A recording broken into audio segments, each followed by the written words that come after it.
Puji Tuhan, hari ini kembali kita belajar dari firman Tuhan.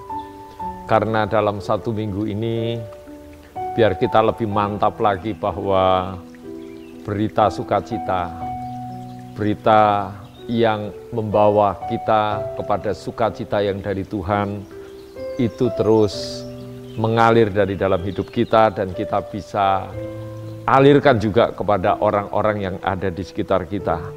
Bapak, Ibu, Saudara, jangan pernah bosan ya mendengar dalam satu minggu ini tentang sukacita. Karena ini penting sekali.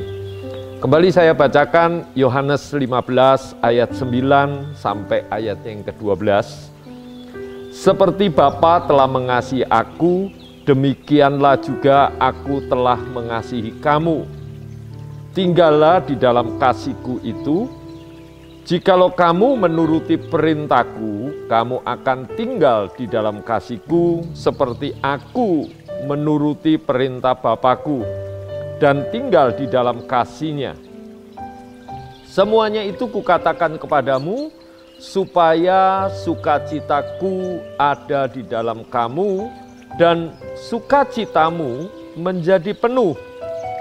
Inilah perintahku, yaitu supaya kamu saling mengasihi seperti aku telah mengasihi kamu.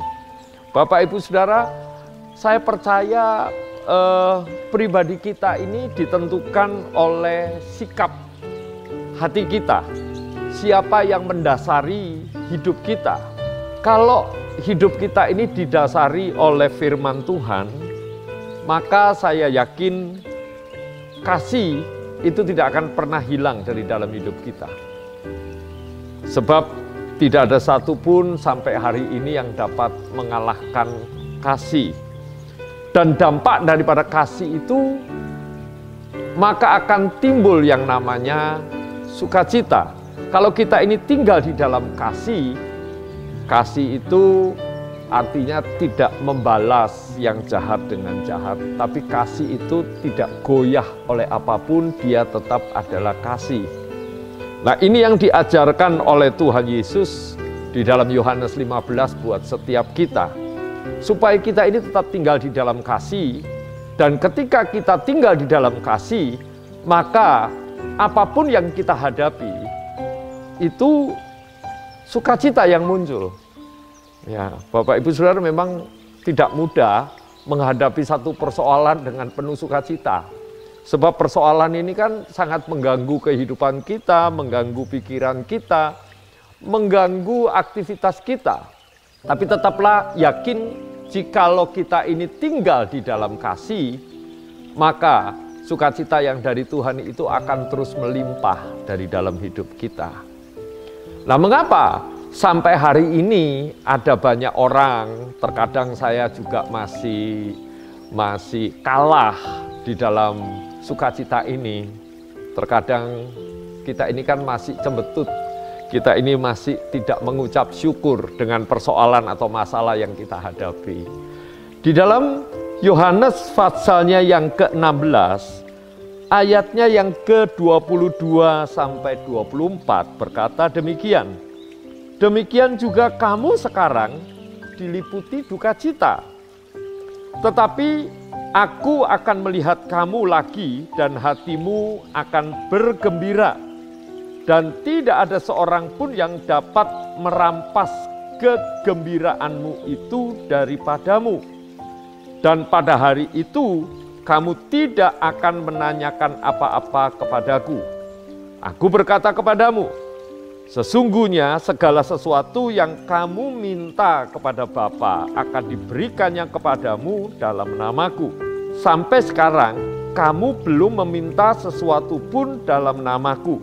Mintalah maka kamu akan menerima, supaya penuhlah sukacitamu. Ternyata ada hal sampai hari ini kita ini belum minta kepada Bapa supaya kasih itu melimpah dari dalam hidup kita.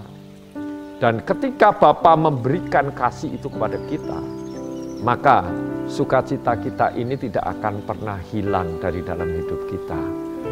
Bapak, Ibu, Saudara, dalam satu minggu ini kita terus belajar tentang sukacita. Saya pun juga belajar dalam menghadapi masalah, dalam menghadapi persoalan. Biarlah kita tetap bersukacita dengan kita mengucap syukur.